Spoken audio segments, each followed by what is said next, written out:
AITAH for kicking my ex out of his daughter's birthday trip after he kept insisting on bringing his stepdaughter. I've been planning this birthday trip for my daughter, Rose, for what feels like forever. Grace. I mean, it's Greece. She's always been obsessed with the place, mythology, the history, the beaches, everything. For months, she's been dropping hints left and right, talking about how amazing it would be to see the Parthenon, to swim in the Aegean Sea. She's 12 now, about to turn 13, and I just thought, what better way to mark her teenage years than with something she'll remember forever? It took a lot of planning, a lot of saving up, but it's all worth it. This isn't just a vacation, it's the kind of trip that goes beyond just another birthday party. It's something that could help Rose see the world a little differently. Something that could bring us closer together. I even started studying some Greek words, just to get into the spirit of it. I want it to feel special from the moment we step off the plane.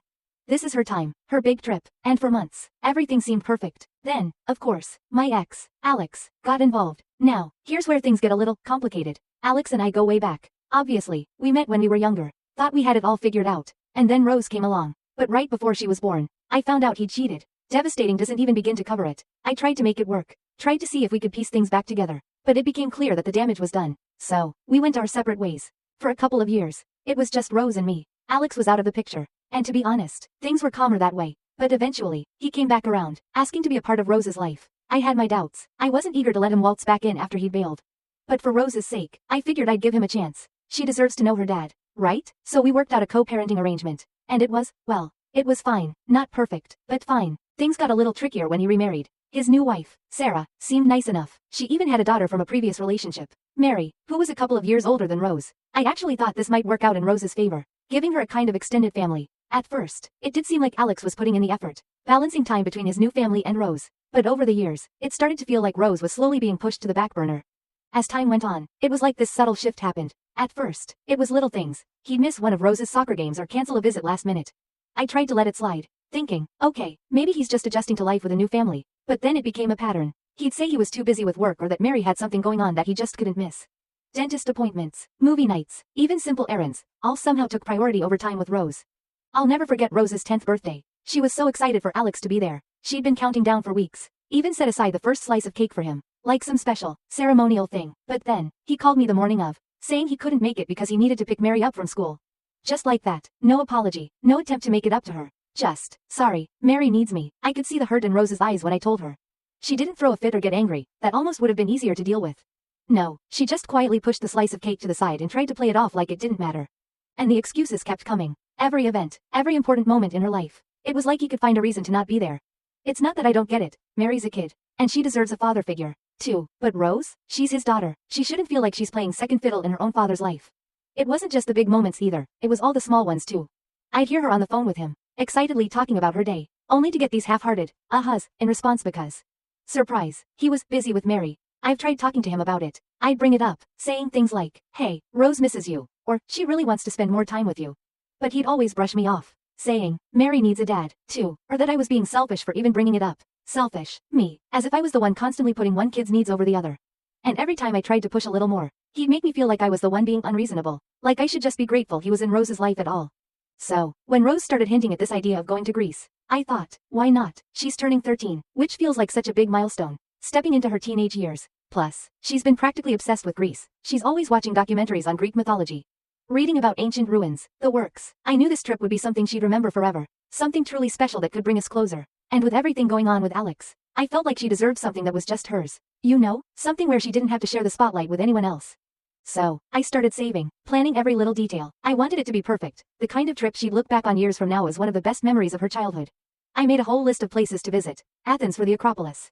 Some islands with those iconic white buildings. A few quiet beaches where we could just relax and enjoy the sun.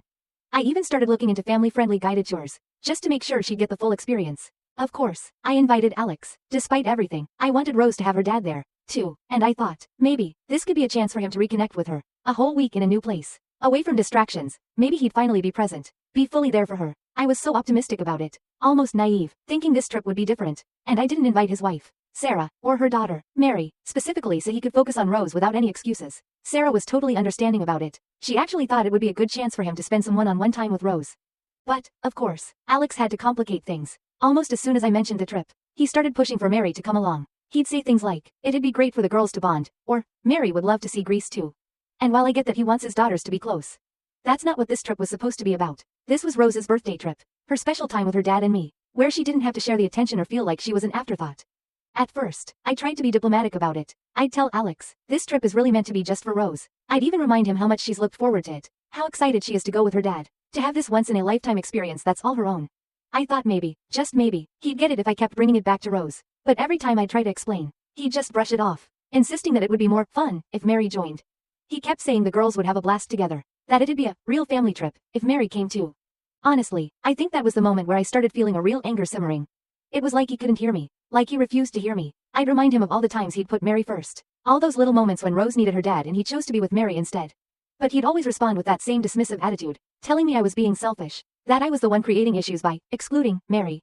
The worst part was that he tried to twist it back on me, making me feel like I was somehow in the wrong for wanting a special time for Rose. I told him it wasn't about excluding Mary, it was about Rose feeling like she was important to him.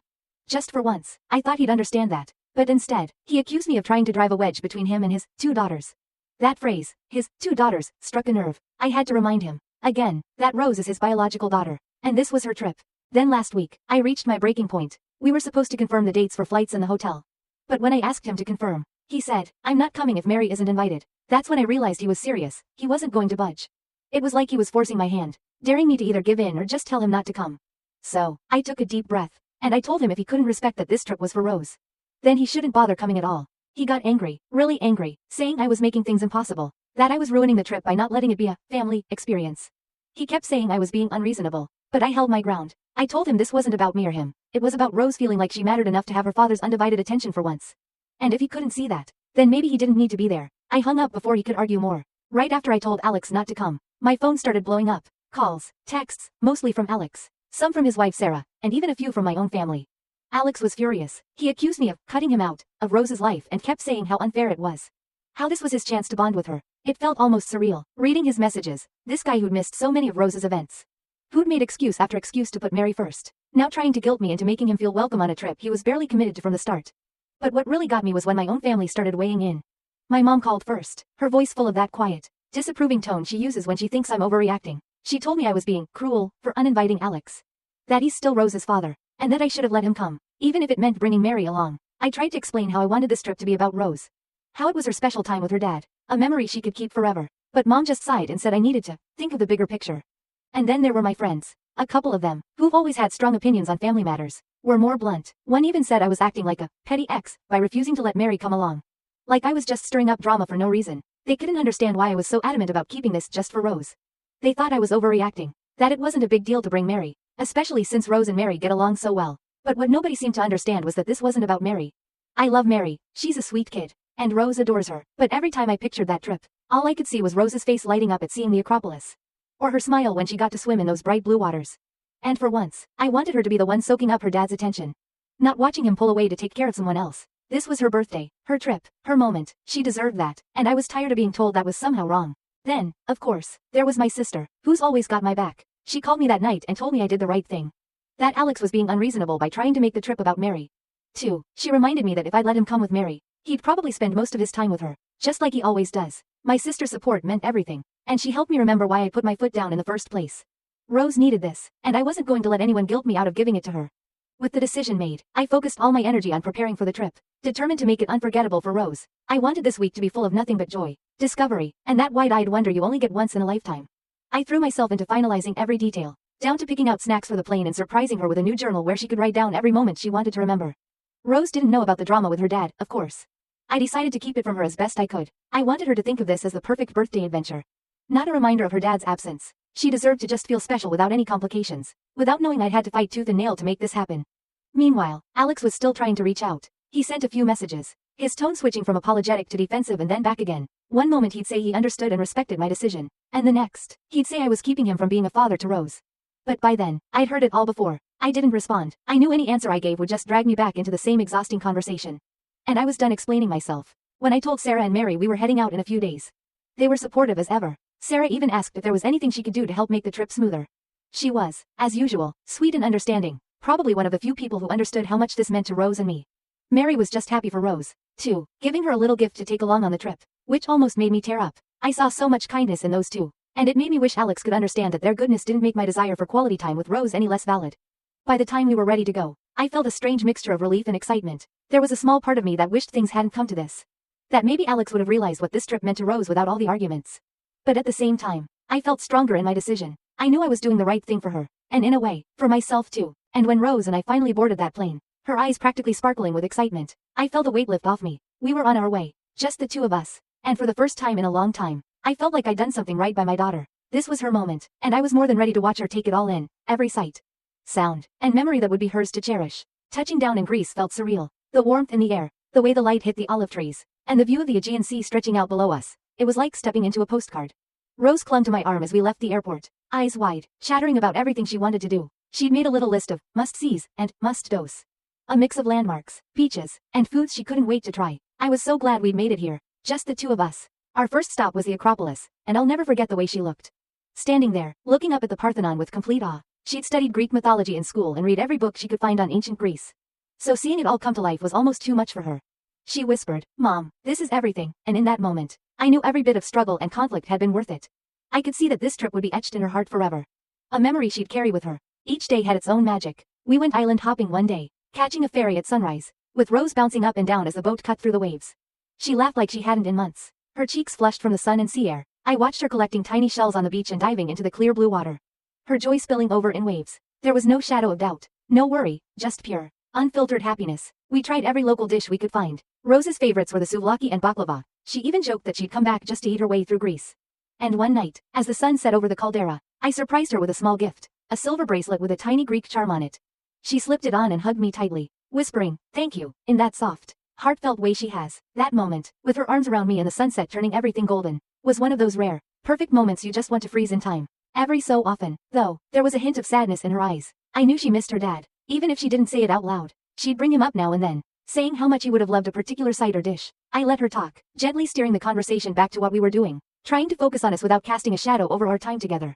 On our last night, we sat on the beach under the stars, just talking and watching the waves. Rose looked over at me, and in the moonlight, I could see something in her face that almost looked like understanding. She didn't ask why her dad hadn't come or question why it was just the two of us. Instead, she thanked me. "Mom, this was the best birthday ever," she said, her voice barely above a whisper. "I'll remember it forever." In that moment, I realized something. I hadn't just given her a trip to Greece. I'd given her a memory, one of happiness and belonging, of knowing she was my priority. My world. I'd shown her that she was enough, that her dreams mattered, that our time together could be beautiful and whole even if someone else wasn't there. And as we packed up to head home, I knew I'd done the right thing. No guilt, no second guessing, just a full heart and the feeling that, for once, I'd gotten something absolutely right.